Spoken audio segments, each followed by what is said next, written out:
Couldn't afford a lawyer? My father mocked. His laughter echoed through the courtroom, slicing at my pride as a naval officer of 20 years.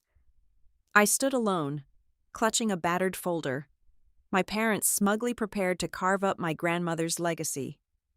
But when the judge broke the seal on that final envelope and stared at Linda's signature, my father turned pale, my mother's smile vanished, and a deathly silence swallowed the room. Hello, dear listeners of Haley Revenge Stories. Thank you so much for joining us today. Unfortunately, YouTube has recently disabled our monetization feature, leaving our channel without the budget needed to keep operating. If you find today's story compelling, please consider supporting us with just $1 so we can pay our hardworking staff to cover their living expenses and continue creating these stories for you. You can easily donate by scanning the PayPal QR code on your screen or by clicking the PayPal link in the description or the comments section of this video. My name is Juliana Nguyen, and this is my story. I pushed open the heavy oak doors of the Oregon Superior Court, the muted thud echoing like a final heartbeat in the cavernous hallway. The air inside the courtroom was thick, smelling faintly of old paper, lemon-scented floor wax, and the damp wool of winter coats. Outside, the Portland rain battered the high, arched windows in relentless gray sheets, a dreary backdrop to the spectacle about to unfold. I smoothed the lapels of my dark navy suit, my posture rigid, a reflex drilled into me from 20 long years of naval service. I was completely alone, armed with nothing but a frayed manila folder against the united front of my own family. As I walked down the central aisle, the collective gaze of the gallery pressed against the back of my neck. Curious onlookers and bored clerks shifted in their wooden benches, their eyes tracking the solitary woman daring to challenge the established narrative. At the plaintiff's table sat my father, Arthur, and my mother, Beatrice. They looked immaculate, draped in the quiet luxury they felt they so rightfully deserved. Beside them sat their attorney, a sharp-featured man named Elias Vance, no relation to my grandmother, just a cruel coincidence of nomenclature.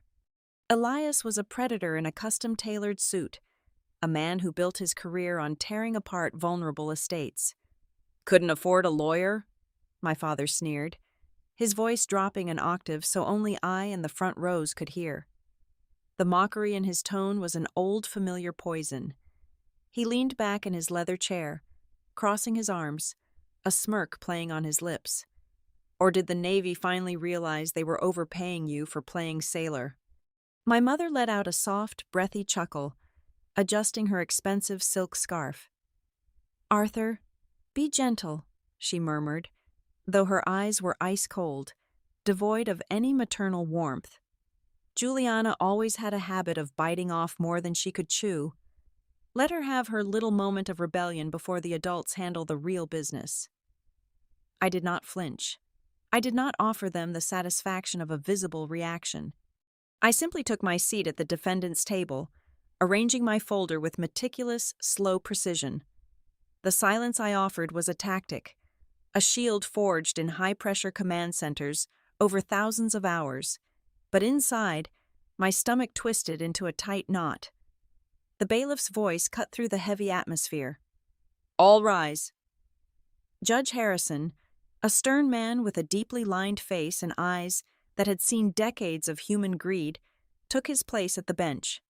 He struck his gavel, the sharp crack silencing the lingering murmurs in the gallery. "We are here to review the final will and testament, and the subsequent estate management claims regarding the late Clara Vance," the judge announced, his voice a deep baritone that commanded absolute authority. Elias stood up immediately, buttoning his suit jacket with a practiced, arrogant flourish. "Your Honor," he began, his voice dripping with rehearsed sincerity, "we are here today to resolve a straightforward matter of estate conservation. My clients, the deceased son and daughter-in-law, have been the pillars of this family. They have remained local, grounded, and financially stable. Conversely, the opposition, Miss Nguyen, has been absent for 2 decades. 20 years, Your Honor. She has lived a transient lifestyle, completely detached from the physical and financial realities of Clara Vance's declining years. He paced slowly in front of the bench, making sure to catch the eyes of the judge. Furthermore, Miss Nguyen lacks the financial capacity and the requisite administrative acumen to manage an estate of this magnitude. Her sudden appearance today, entirely unrepresented by legal counsel, is a testament to her lack of preparedness and, frankly, her profound disrespect for the gravity of these judicial proceedings. She is a stranger to her own grandmother's life. She does not know the neighbors. She does not know the properties. And she certainly does not know the intricate financial structures my clients have painstakingly maintained for the past 15 years. My father nodded solemnly, projecting the image of a weary, grieving son burdened by an erratic daughter. The sheer audacity of their performance was staggering. They had spent the last 2 decades systematically draining my grandmother's resources while I sent whatever I could from overseas deployments, and now they were painting themselves as the saviors of her legacy. The judge peered over his reading glasses, his gaze shifting to me. "Miss Nguyen, you are proceeding without counsel today. Are you absolutely certain you wish to continue in this manner given the complexities of the estate claims?" "I am certain, Your Honor," I replied, my voice steady, projecting across the courtroom clearly and evenly. "I have everything I need right here." Elias scoffed audibly, a sound of pure, unadulterated contempt. "Your Honor, this is a monumental waste of the court's time. We have submitted the sworn affidavits, the financial projections, and the medical assessments that prove my clients are the sole, logical executors. There is nothing in that pathetic little folder that can challenge a mountain of verified legal documentation." The atmosphere in the room grew suffocatingly tight. The rain outside seemed to drum louder, matching the rapid beating of my heart. My parents exchanged a look of triumphant finality. They believed they had won. They believed my silence was a quiet surrender. Then, a heavy click echoed from the back of the room. The heavy oak doors swung open, slicing through the tension like a blade. The rhythmic tapping of heels on the marble floor drew every eye in the courtroom away from the bench. The bailiff stepped forward, hand resting near his radio, but stopped as the figure emerged fully into the dim courtroom light. It was a woman, impeccably dressed in a sharp charcoal trench coat, carrying a briefcase that looked military-grade in its austere design. Her face was an impenetrable mask of authority. But it was not her imposing presence that made the air in the courtroom suddenly freeze. It was what she held in her left hand. A thick manila envelope, sealed with a prominent dark red wax stamp, a stamp that bore the unmistakable insignia of a federal oversight committee. She walked straight past the gallery, ignoring the bewildered whispers of the crowd, and halted right beside my table. She did not look at my parents. She looked directly at the judge. The absolute certainty on my parents' faces shattered in an instant, replaced by a sudden, creeping dread, as the unknown witness prepared to deliver the one piece of evidence that would bring their entire empire of lies crashing down. The heavy oak doors of the courtroom and the gasp of the gallery faded into the background as my mind pulled me back to a week prior. It was a bitterly cold Tuesday morning in a gray suburb of Portland, the kind of biting chill that seeped through layers of wool and settled deep into your bones. We were standing around a freshly dug grave, the earth dark and wet with the morning frost.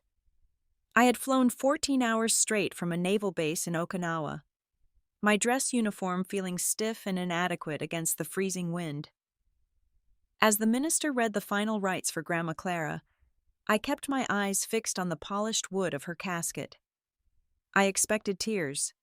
I expected the heavy shared silence of mourning. Instead, I heard the faint, rapid murmurs of my parents standing just 3 feet away. "If we list the farmhouse by the 1st of next month, we can easily clear $800,000, my mother whispered to my father, her breath pluming in the frosty air. "The market is peaking right now. We cannot afford to wait for the probate process to drag on for 6 months or a year." My father nodded slowly, adjusting the collar of his expensive black winter coat. "I already spoke to the realtor on Monday. We just need to finalize the transfer deed before anyone starts asking questions about the missing medical funds." My stomach churned with a violent mix of grief and disgust. They were burying his mother, and their only concern was liquidating her life into hard cash. For 20 long years, I had been the one thousands of miles away, yet I was the only one who truly stayed connected to her heart. Every single month, on the 15th, I wired exactly $500 from my military pay directly to a specific account meant purely for her care and comfort. I called her every Sunday at precisely 0800 hours Pacific time, listening to her gentle, fragile voice recount the blooming of her blue hydrangeas or the mystery novels she was reading. My parents, who lived a mere 20 minutes down the highway, treated her like a burdensome chore, a dying asset they were impatiently waiting to cash in. When the brief service concluded and the few attendees began to disperse toward their heated cars, I finally turned to confront them. But before I could speak a single word, my father stepped directly into my path. His eyes swept over the service medals pinned to my chest, not with a father's pride, but with deep, unmasked resentment. "Do not look at us like that, Juliana," he snapped, his voice sharp enough to cut right through the freezing wind. "You do not get to swoop in here in your pristine uniform and play the role of the grieving granddaughter. Where were you 5 years ago when the roof collapsed in the middle of winter? Where were you when she needed round-the-clock supervision for 72 hours straight? You were never here. You chose the ocean over your own blood. We carried the weight of this family. We did all the heavy lifting while you paraded around the world." I swallowed the bitter defense rising rapidly in my throat. I wanted to scream that my overseas paychecks had paid for that brand new roof, that I had personally financed the very home care nurses he eventually fired to save himself a few $100 a week. But standing over my grandmother's fresh grave, I chose the strict discipline of silence. That night, the walls of my cheap motel room off Interstate 5 felt like a concrete prison. The ancient heater rattled violently in the corner, blowing dry, stale air across the thin, scratchy blanket. I sat alone on the edge of the sagging mattress, the single bedside lamp casting long, distorted shadows against the peeling yellow wallpaper. In my hands, I held the only possession of my grandmother's that I had managed to salvage from the farmhouse before my parents locked it down tight. It was a small, worn wooden keepsake box. Inside lay her final handwritten letter to me, dated exactly 21 days before her passing. The handwriting was shaky, the blue ink faded, but the words were as sharp and clear as her mind had always been. She wrote extensively about her immense pride in my service, her enduring love for the vast ocean she had never seen me sail, and her peaceful acceptance of the end. But it was the strange postscript at the very bottom of the second page that made my heart race against my ribs. "Look beneath the false bottom of the box, my brave girl. I have left you my eyes and ears." My fingers scrambled against the green felt lining of the box. With a sharp, desperate tug, the wooden panel gave way with a soft crack. Nestled deeply in the hidden compartment was not vintage jewelry or emergency cash, but a thick, black leather-bound ledger. I pulled it out and opened it carefully. It was not a simple nostalgic diary. It was a meticulous, day-by-day financial accounting record stretching back 15 solid years. Grandma Clara had documented every single withdrawal my parents forced her to make, every forged check they cashed, every piece of antique property they had quietly transferred into their own names. Beside every fraudulent transaction, she had neatly stapled bank receipts, marked exact dates, and noted specific names, building an absolute ironclad case against her own son from the silent, watchful confines of her living room rocking chair. The very next morning, the rain had reduced to a persistent, freezing drizzle. I drove my rental sedan down the long, winding gravel path leading to the farmhouse.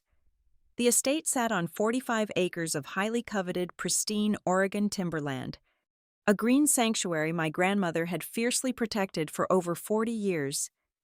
As the property came into view through the rhythmic swiping of my windshield wipers, my jaw clenched tightly.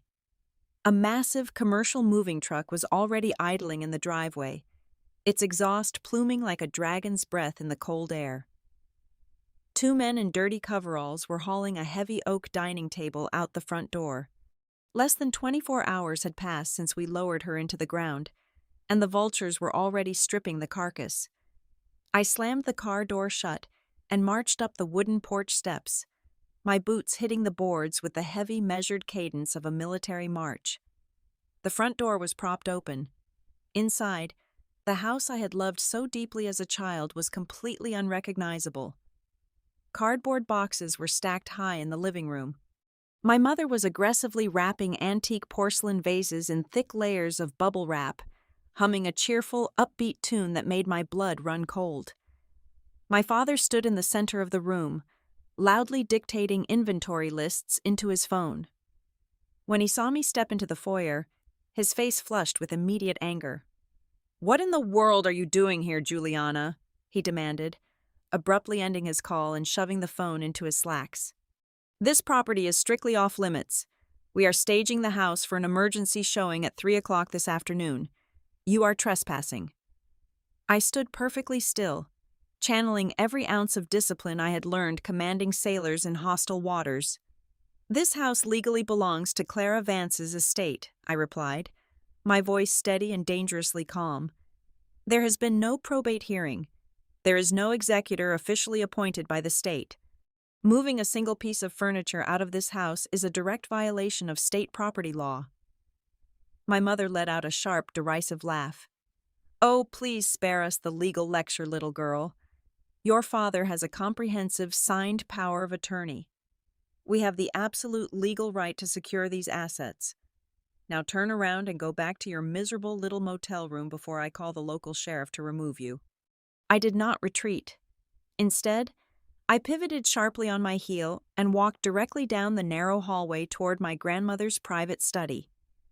I knew they would be too arrogant to physically stop me.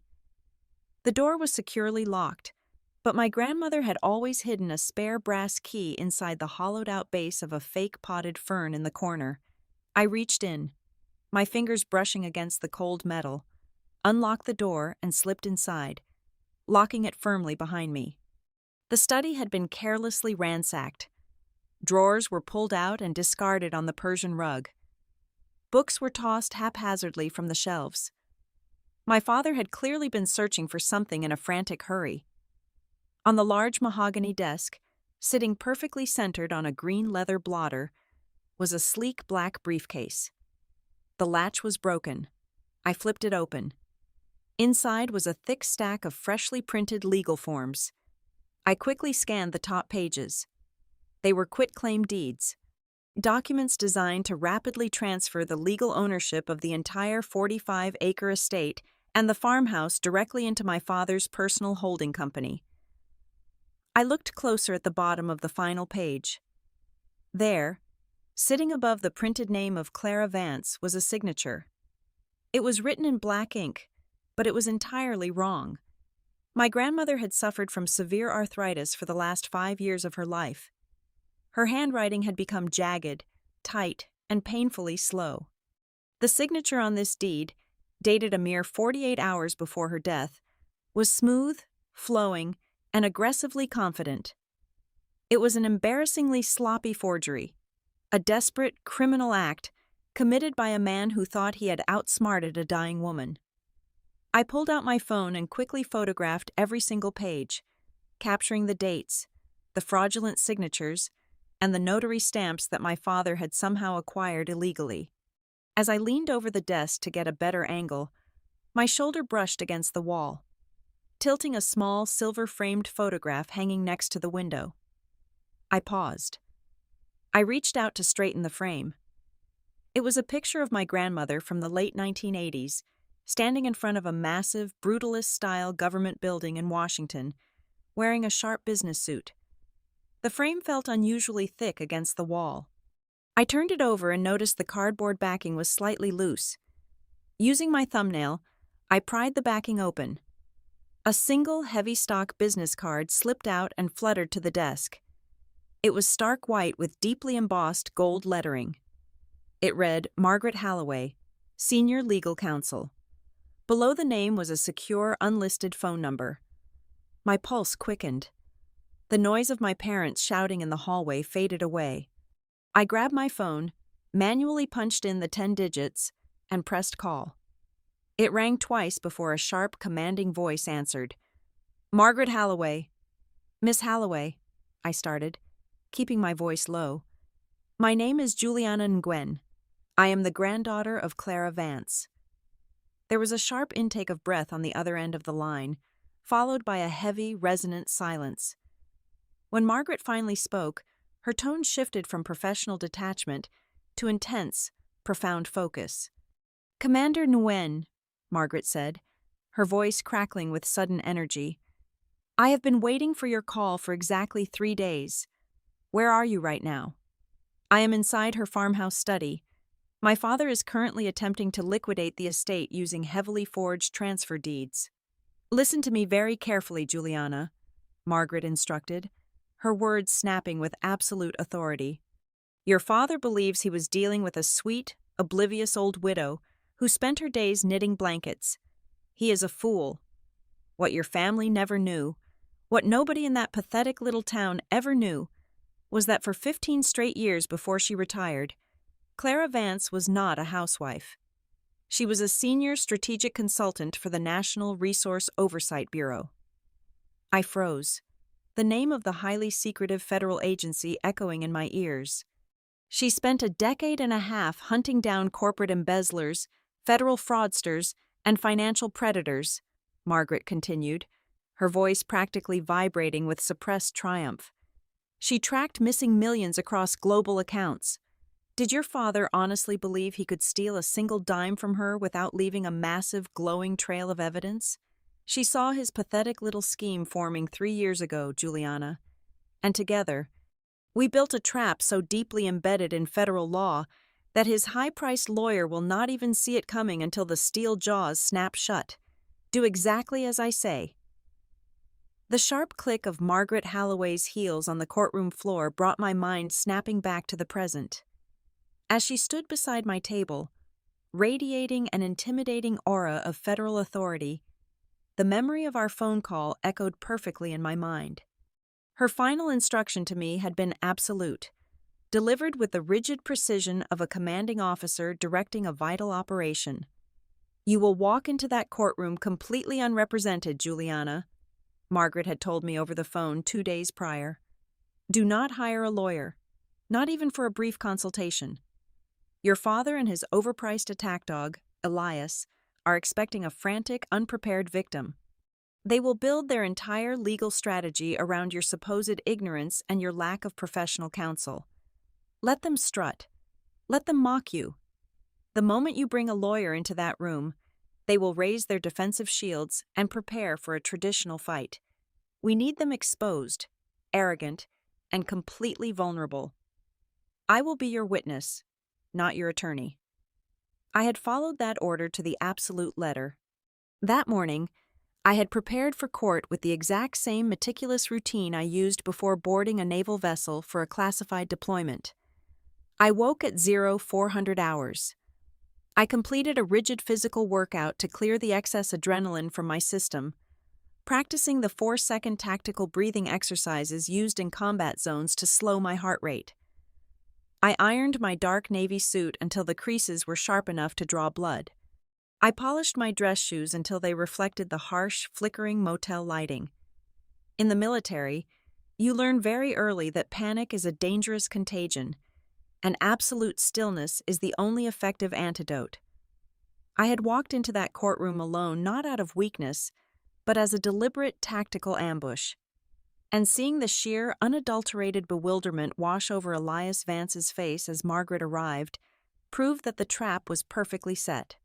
Elias scrambled to his feet, his heavy wooden chair screeching violently against the polished floor. He aggressively adjusted his silk tie, his earlier arrogance suddenly evaporating into a thin, nervous sweat that beaded on his forehead. Your Honor, Elias stammered, his voice noticeably higher and much thinner than it had been just 5 minutes prior. I strongly object to this theatrical interruption. Who is this woman? The defense has explicitly stated on the official record that she is proceeding unrepresented. We cannot simply allow unidentified individuals to parade into a closed, highly sensitive probate hearing. Margaret did not even bother to look in his direction. She kept her piercing eyes locked securely on the judge. Slowly, with deliberate theatricality, she reached into her heavy charcoal trench coat and produced a solid black leather wallet. She flipped it open with a flick of her wrist to reveal a shining silver federal badge and a heavy laminated government identification card. "My name is Margaret Halloway," she announced, her voice carrying the booming resonance of an incoming storm. "I am senior counsel for the Federal Bureau of Estate Integrity, operating under the direct jurisdiction of the United States Department of Justice. I am not here acting as Miss Nguyen's attorney. I am here acting as the federally appointed executor of the Clara Vance estate, and as an expert witness regarding the severe elder abuse, extreme financial coercion, and systemic fraud perpetrated by Arthur and Beatrice Nguyen." The entire courtroom inhaled sharply as one collective entity. My father physically recoiled, his spine hitting the back of his chair as he sank so deeply he seemed to visibly shrink. My mother reached out to grab his arm, her perfectly manicured fingers trembling so violently that her heavy gold bracelets clinked against each other. Judge Harrison leaned far forward over his massive wooden bench, his eyes widening significantly as he examined the heavy wax seal on the thick manila envelope Margaret handed up to the court bailiff. "Counselor Halloway, those are incredibly severe accusations," the judge said, his tone turning deadly serious, the earlier routine boredom completely wiped from his features. "You are introducing federal oversight and criminal allegations into what was filed as a standard local probate dispute. You had better have the unimpeachable documentation to warrant this level of disruption in my courtroom." "I have enough documentation to bury them under the federal penitentiary, Your Honor," Margaret replied coldly, her posture unyielding. Elias slammed his open hand down onto his table, desperately trying to regain control of the narrative. "This is an outrageous ambush. We have submitted comprehensive, verified medical records proving Clara Vance was of perfectly sound mind when she transferred full legal authority to my clients. We have sworn affidavits from caregivers." "You have manufactured garbage, Mr. Vance," Margaret cut in, her voice slicing through his objection like a newly sharpened scythe. She opened her military-grade briefcase and pulled out a massive, securely bound stack of papers. "Your Honor, the medical records submitted by the plaintiff were signed by a Dr. Louis Sterling, a physician who, as of 48 hours ago, is under active federal investigation for accepting massive cash bribes to declare wealthy, vulnerable seniors medically incompetent. I have here 3 independent, highly classified psychological evaluations, conducted secretly over the past 2 years by board-certified gerontologists flown in directly from Washington. They categorically state that Clara Vance was entirely lucid, exceptionally sharp, and most importantly, living in a state of constant manufactured terror orchestrated by her own son." Margaret began passing the thick documents to the bailiff, who immediately handed them up to the judge. The sound of rustling paper was the only noise in the paralyzed room. Arthur Nguyen systematically isolated his own mother. He fired her trusted long-term nurses. He physically disconnected her long-distance phone lines, forcing her to use a prepaid cellular phone just to speak to her granddaughter. He subjected her to agonizing emotional coercion, repeatedly threatening to abandon her to a dilapidated, state-run facility if she did not immediately sign over the deeds to the 45-acre farmland. "Objection!" Elias shouted, his face turning a blotchy, panicked red. He looked wildly around the room, realizing his lucrative case was disintegrating before his eyes. "Hearsay! Wild, completely unsubstantiated hearsay! Where is the actual proof of this alleged coercion? A dead woman cannot testify to these outrageous, defamatory claims. Margaret turned slowly, finally granting the sweating attorney the devastating weight of her full attention. A cold, deeply predatory smile touched the corners of her mouth, a look of pure, calculated triumph. "You are absolutely right, Mr. Vance. A dead woman cannot take the witness stand. But a former senior strategic intelligence consultant for the National Resource Oversight Bureau knows exactly how to ensure her testimony survives the grave." Margaret reached into the bottom compartment of her briefcase and extracted a small, sleek digital audio interface. She confidently walked over to the clerk's desk and plugged a thick auxiliary cable directly into the courtroom's main evidence presentation system. "For the last 36 months of her life," Margaret explained, her voice echoing powerfully through the silent, breathless room, Clara Vance wore a high-definition digital micro-recorder cleverly disguised as a standard medical alert pendant. She recorded over 500 hours of direct conversations inside that farmhouse. Conversations she securely uploaded to a heavily encrypted federal server every single night before she went to sleep. My father let out a choked, terrified gasp. The color completely drained from his face, leaving his skin looking like wet ash. His eyes darted toward the heavy exit doors, but the bailiff had already subtly shifted his weight, blocking the aisle. My father knew exactly what was on those tape.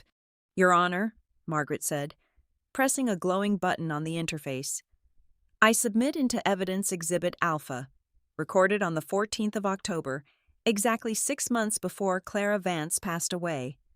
The courtroom speakers crackled briefly to life. Then, my father's own voice filled the vast room, loud, aggressive, and entirely devoid of any human empathy. "Listen to me very carefully, you stubborn old bat," the recorded voice of my father snarled, the audio quality shockingly clear and crisp. "You are going to sign the release forms for the retirement accounts tomorrow morning. If you try to call Juliana, I will take away your pain medication, I will lock the front door from the outside, and I will let you rot in this chair. Do you understand me? You are going to give me the money, or I will make your final days on this earth an absolute living hell." Then came my grandmother's voice, fragile, slightly breathless, but laced with a quiet, steely defiance that mirrored my own. "You can take the paper, Arthur, but you will never keep it." The recording clicked off. The silence that followed was absolute, heavy, and completely suffocating. I sat perfectly straight at my table, my navel posture rigid, my heart beating in a slow, incredibly triumphant rhythm. I did not need a lawyer. I just needed the unvarnished truth, weaponized by a brilliant woman who absolutely refused to die as a victim. The horrifying echo of my father's recorded voice faded into the high, vaulted ceiling of the courtroom, leaving behind a silence so absolute and profound that it felt like a physical weight pressing down on my chest. Judge Harrison did not reach for his wooden gavel. He did not need to. The sheer gravity of the moment had paralyzed every single person in the room. The only sound was the relentless drumming of the Portland rain against the arched windows, a steady, rhythmic beat that felt like a countdown to absolute ruin for the two people sitting frozen across the aisle. Judge Harrison took a long, deep breath. The routine boredom that had characterized his demeanor an hour ago was entirely gone, replaced by a cold, radiating fury. He looked down at the thick manila envelope Margaret had handed up to the bench, the one bearing the unbroken red wax seal of the Federal Oversight Committee. With a sharp silver letter opener, he sliced through the heavy wax. He pulled out a crisp, heavy stock document, his eyes scanning the first few lines. A dark, severe shadow passed over his lined face. He did not read it himself. Instead, he handed the document down to the court bailiff, his eyes locked onto my parents' attorney. "Mr. Vance," the judge said, his voice dropping into a dangerously low register that commanded instant obedience. "You have spent the last 45 minutes standing in my courtroom, loudly proclaiming your client's absolute moral and legal superiority. You have questioned the integrity of this court and the preparedness of the defense. Therefore, I believe it is only fitting that you are the one to read Clara Vance's final declaration into the official public record. Take the document. Read it, out loud, from the very top. The bailiff walked over and placed the heavy paper onto Elias's table. Elias stared at it as if it were a live explosive device. His trademark arrogance, the slick confidence of a predator in a custom suit, had completely evaporated. He was sweating profusely, the moisture catching the harsh fluorescent light above. His hands visibly shook as he picked up the paper. He cleared his throat twice, but when he spoke, his voice was a thin, trembling whisper. "Your Honor, I must protest. This is highly irregular." "Read the document, Counselor," Judge Harrison barked, his voice cracking through the air like a whip. "Or I will hold you in summary contempt and have you escorted to a holding cell for the next 48 hours. Do not test my patience today." Elias swallowed hard, his eyes darting frantically to my father, who was staring blankly ahead, his jaw hanging slightly open in a state of clinical shock. Elias looked back down at the paper. "I, Clara Vance," Elias began reading, his voice shaking violently, "being of entirely sound mind and absolute clarity of purpose, do hereby revoke any and all previous wills, codicils, and powers of attorney. I enact this final testament not merely as a private citizen of the state of Oregon, but under the explicit authority vested in me as a Special Operations Financial Investigator, Level 7, for the National Resource Oversight Bureau." The gallery erupted into a chorus of shocked whispers. The bailiff stepped forward, hand resting on his belt, and the murmurs instantly died down.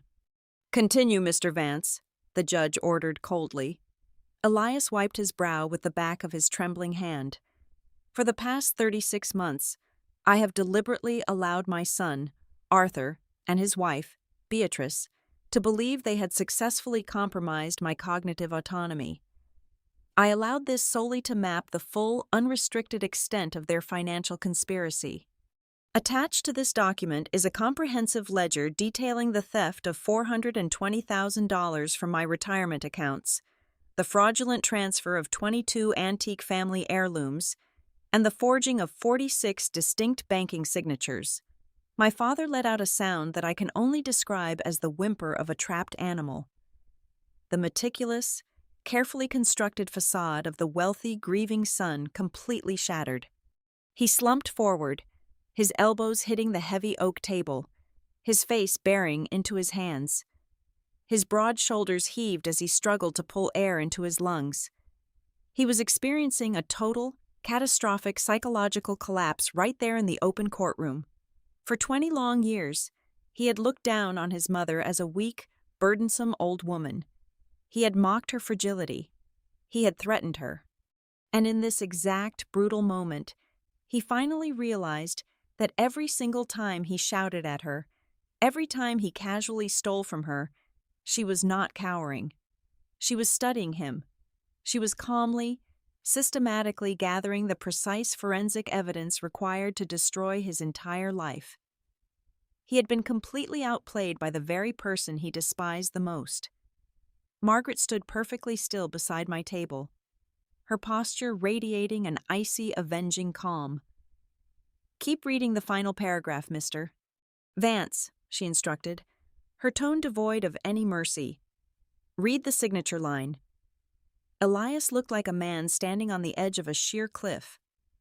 "Therefore," he read, his voice breaking entirely on the final words, "I leave 100% of my remaining estate, including the 45-acre farmhouse property, to my granddaughter, the only person who demonstrated true honor when she believed no one was watching. Signed, Clara Vance, Special Authorized Agent, Federal Bureau of Estate Integrity."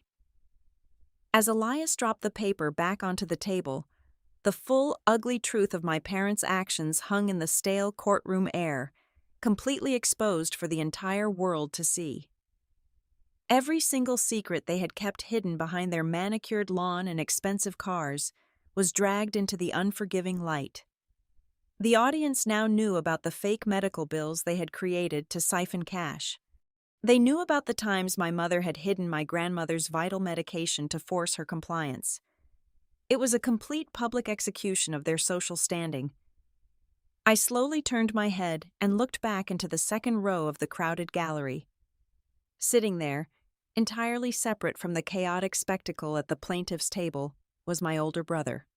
He had always been the golden child, the one who stayed close to home, the one who worked at my father's firm and always kept his head down.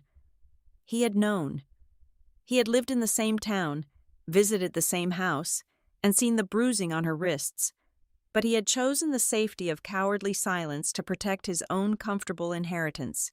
Now, as the sheer magnitude of the disgrace washed over the room, he sat with his head bowed deeply between his knees. His face was buried in his hands, his shoulders shaking with the profound, suffocating shame of a man who realized his silence had made him a fully complicit accomplice. He could not bring himself to look at me. He could not even look at our parents. Judge Harrison leaned back heavily in his high leather chair, taking off his reading glasses and rubbing the bridge of his nose. He looked at my father and mother with a level of disgust that was palpable. "In my 25 years on this bench," Judge Harrison said, his voice echoing with absolute finality, "I have seen many forms of human greed, but the systemic, predatory cruelty you have inflicted upon your own mother is truly staggering. You believed you could manipulate the legal system to validate your abuse. You were terribly historically mistaken." The judge picked up his gavel. "I am immediately dismissing all claims made by Arthur and Beatrice regarding the estate management of Clara Vance. I am officially recognizing the federal document presented today as the sole legally binding will. Furthermore," the judge paused, his eyes turning into dark, unforgiving slits, "given the overwhelming corroborated evidence of elder abuse, systemic financial fraud, and federal banking violations, this court is no longer dealing with a simple probate dispute." My mother gasped, a sharp, ragged sound of pure terror, as she finally grasped the absolute reality of her situation. "I am officially referring this entire matter, including all audio recordings and federal ledgers, directly to the United States Attorney's Office for immediate criminal prosecution," Judge Harrison declared, his voice rising to drown out the sudden commotion in the room. "Bailiff, you will detain Arthur and Beatrice in the courthouse, holding facility until federal marshals arrive to formally process their arrest warrants. We are adjourned." The sharp, echoing crack of the wooden gavel striking the sound block was the loudest sound in the world. It was the sound of a steel trap finally snapping completely shut. It was the sound of absolute, merciless justice. I walked out of the heavy oak doors of the courtroom, leaving the chaotic aftermath behind me. The relentless Portland rain had finally stopped, leaving the afternoon air crisp and smelling faintly of wet pine and damp asphalt. I stood on the wide concrete steps, taking a long, deep breath of the freezing air. I had always expected to feel a massive rush of triumphant joy if this day ever came, the thrilling high of absolute victory over those who had tormented me. But as I watched the gray clouds break apart in the sky, I only felt a profound, sweeping relief. A massive, suffocating weight that had rested heavily on my shoulders for 20 years had simply evaporated into the wind. Before I could reach my rental car, the heavy side door of the courthouse pushed open. 2 federal marshals were escorting my father toward a waiting transport vehicle. His wrists were secured firmly in heavy metal handcuffs. The expensive, custom-tailored suit he had worn with such towering arrogance just an hour ago now looked crumpled and pathetic. He stopped walking when he saw me standing by the stairs. The dominant, terrifying patriarch who had violently dictated the terms of my entire life was completely gone. In his place stood a hollow, terrified old man facing potentially 10 to 15 years in a federal penitentiary. "Juliana," he called out, his voice cracking, completely stripped of its usual booming authority. "You have to tell them. You have to tell them I was just trying to protect the family estate. Please." I looked at him, feeling absolutely nothing. No lingering anger, no sudden pity. "You destroyed this family a long time ago," I replied evenly, my voice steady and calm. Today was just the day the bill finally came due. I turned my back and walked away, leaving his desperate pleas to fade into the damp wind. In the weeks that immediately followed, the absolute power dynamic within our surviving extended family shifted entirely. My phone rang constantly. My older brother, who had sat in cowardly silence during the trial, left dozens of desperate, tearful voicemails begging for a second chance and pleading for forgiveness. Distant cousins and aunts who had aggressively ignored my existence for 2 decades suddenly sent long, affectionate messages, clearly terrified that I would use my newly acquired federal connections to audit their own questionable financial dealings with my grandmother. I did not return a single call. I chose a far more elegant path. I chose the absolute, deafening silence of total detachment. I would not sue my brother. I would not waste another second of my life engaging in their toxic drama or returning their cruelty. My permanent absence would be my final, devastating word to all of them. I had no desire to live in the farmhouse or manage 45 acres of Oregon timberland. 2 months later, I legally sold the entire estate for just over $2 million. I took every single penny from the sale, combined it with the recovered stolen funds, and established the Clara Vance Educational Trust. It was a massive foundation dedicated strictly to providing full university scholarships for young women entering the highly specialized fields of forensic finance and federal legal oversight. My grandmother had spent her entire career catching predators, and now her legacy would actively train the next generation to do exactly the same. On my final night in Oregon, just hours before flying back to my naval base across the Pacific, I returned to the empty farmhouse for one last walkthrough. The moving company had already cleared out all the furniture, leaving the large rooms echoing and bare. I walked into the grand library, running my hand gently along the empty oak shelves. As my fingers reached the very top corner of the tallest, oldest bookshelf, I felt a slight, unnatural ridge in the wood. I pressed firmly against it. A small, perfectly hidden drawer smoothly slid open. Inside the hidden compartment was not another legal document or a piece of damning financial evidence. It was a large, beautifully bound leather scrapbook. I opened the thick cover and felt my breath suddenly catch in my throat. Every single page was completely covered in memories of my military service.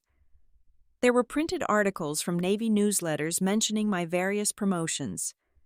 There were photographs I had mailed her 15 years ago, carefully framed in protective plastic sleeves. But the most stunning item was a large folded map of the world.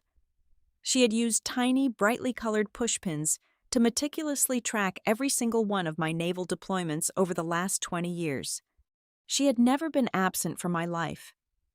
Even when my father physically cut her phone lines, even when she was trapped in this lonely house, she had spent every single evening following my journey across the oceans, overflowing with an immense, quiet pride for the strong woman I had become.